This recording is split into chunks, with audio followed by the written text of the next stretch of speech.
Kjo këtu është një historitë shumë interesante, është një sobë e kompanisë Ilve, një kompani italiane që merret me prodhimin e sobave të nivelit lartë. Po pse është e veçantë? Sepse quhet modeli Nostalgji, vjen në 2000 ngjyra dhe është interesante mënyra se si është riprodhuar. Një zonjë e cila e kishte sobën prej 30 vjetësh, një ditë kërkoi nga kompania t'i vinin për një riparim.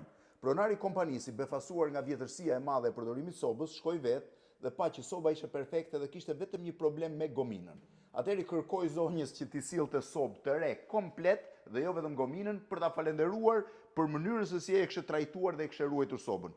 Jo, i tha zonja, dua vetëm gominën, sepse kjo sobë është pjesë e nostalgjisë, është pjesë e shtëpisë, është pjesë e familjes, është pjesë e mënyrës se si kam rritur fëmijët apo kam kaluar jetën me bashkëshortin tim para se të ndaj nga kjo jetë. Dua këtë sobë me gominë. Për nder të saj, ai krijoi sobën Ilve Nostalgji, e cila vjen në 2000 ngjyra, ky është turkuazi që ka marrë dhe një çmim, dhe është absolutisht një nga gjërat më të bukura. Është e personalizuar, i bëhet gjithë secilit siç e do vetë. Shisa e bukur është.